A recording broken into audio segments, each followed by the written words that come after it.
கரியவன் நிலவுலாவிய நீர்மலே வேணியன் அழகில் சோதியன் அம்பலத்தாடுவான் மலசிலம்படி வாழ்த்தி வணங்குவோம். சிவபெருமானின் 53வது திருவிளையாடல்களில் ஒன்றான கீரனை கரையேற்றிய படலம், நக்கீரனை கரையேற்றிய படலம் என்று ஒன்று இருக்கிறது.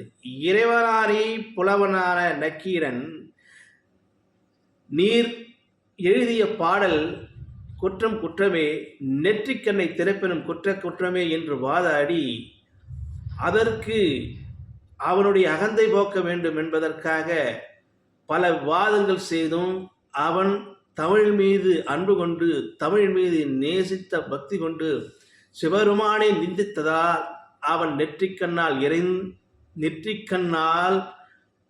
கதிர்வீச்சு ஏற்பட்டு அவன் உடல் உஷ்ணமாகி பொற்றாமரை குலத்தில் இந்த நக்கீரன் விழுந்து கிடப்பான். இறைவன் மீது அலாதி அன்பு கொண்டவன் நக்கீரன். அனுதினமும் இறைவனாரை சொக்கனாரை வழிபட்டுத்தான் மற்ற வேலைகள் செய்யக்கூடியவன். சிவதொன்று வெறிதொன்று உயரொன்று வாழ்க்கை நெறிகொன்று வாழ்ந்தவன்.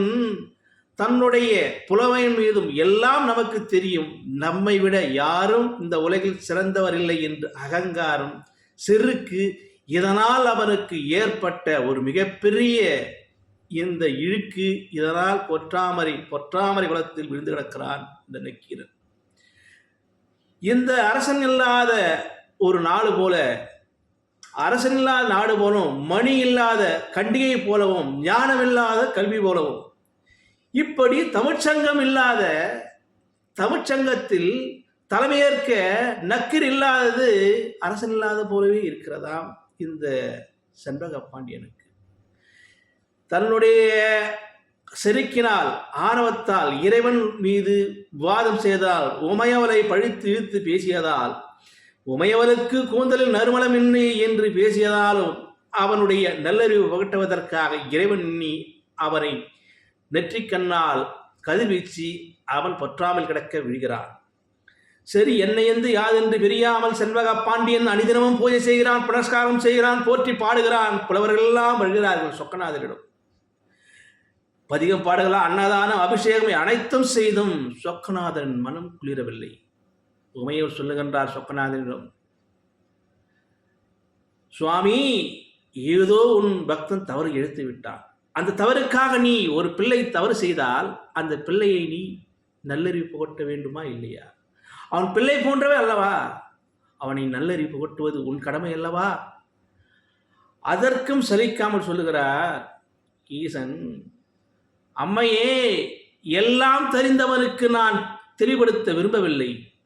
ஏதும் தெரியாதவன் இருந்தானே கண்ணை கொடுத்த கண்ணப்ப நாயனார், அவனுக்கு என்ன பக்தி தெரியும்? எந்த அருள் தெரியும்? எந்த சாஸ்திரம் தெரியும்? எந்த மந்திரம் தெரியும்? ஏதோ ஒரு கல்லிலிருந்து கண்ணீர் வருகிறது, ரத்தம் வருகிறது என்று உணர்ச்சி வசப்பட்டு அன்பு செலுத்தினான் அந்த கல்லின் மீது. அது நான் என்று அறியாமல் அவன் செய்த ஒரு பக்தியை உயர்வான இடத்திற்கு சென்றது. எவன் தெரியாது சரணாகதி அடைகிறானோ அவனுக்கு நான் முக்தியை கொடுப்பேன். எல்லாம் தெரிந்தவனுக்கு நான் எப்படி பக்தியை கொடுப்பேன்? இது சாத்தியமா? இது அவன் தவறுதானே என்று உமையர் சொல்லுகின்றார். சுவாமி, இருந்தும் இப்படி நீங்கள் கோபப்படுவது நியாயமில்லை. மிகப்பெரிய தமிழ் பெண்ணாக இருக்கக்கூடிய நக்கீரன் ஏதோ பிழை செய்து விட்டான், காத்திருங்கள் என்று சொல்லுகிறார். சரி, அப்படி காத்து ரட்சித்து அவன் கரத்தை கொடுத்து மேலே தூக்கி வருகின்ற போது நக்கீரர் என்ன பதிகம் பாடுகிறார் தெரியுமா? ஆவது, நக்கீரர் இறைவன் கை தூக்கும் போது கையிலை பாதி களத்தி பாதி என்ற அந்தாதி பாடலை பாடினார். கோபப்பிரசாதம் என்ற திருவேழு கூற்றி ஆகிய பாமாலைகளை இறைவன் மீது பாடினார். ஏனை புறவர்கள் இறைவனார் மீது கவியங்கிரி பாடினார். இவற்றையெல்லாம் செவிடுத்த இறைவன் நக்கீரன் கைபிடித்து ஒற்றாமரை குலத்திலிருந்து கரையேற்றி நீ முன்போல் போலவே புலவர் கூட்டத்திற்கு நடுவிலே தங்குவாயாக என்று கூறி ஆசி கூறி மறைந்தார். அன்பு நண்பர்களே, தரணிக்கு பொற்கிழி குடிக்கின்ற போது தரணி சொன்னான், தருமி சொல்லுகின்றான், ஐயன் சொக்கநாதரே எனக்கு அருள் புரிகின்ற போது என் சொத்து எதற்கு, சுகம் எதற்கு? இறைவனே எனக்கு நல்லறிவுகள் என் முன் வந்ததாயிற்று. இதெல்லாம் ஏன் என்று அவன் பற்றற்றவனாக இருக்கின்றான்.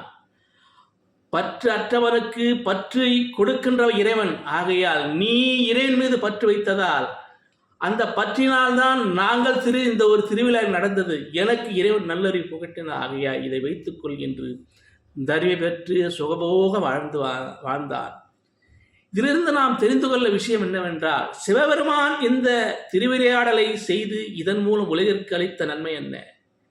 இறைவன் சோதனை செய்து இருக்கும் குறைகளை போக்கி தகுதி கொடுத்து இறுதியில் சோதனைகளான மிளிரச் செய்வான், சாதனைகளாக மிளிரச் செய்வான் என்பதை இந்த திருவிளையாடல் மூலம் அனைவருக்கும் உணர்த்தினார் சிவபெருமான் சொக்கநாதன் ஆகியவர். நானும் கதை சொல்லி முடிக்கிறேன். நன்றி, வணக்கம், அன்பு நண்பர்களே.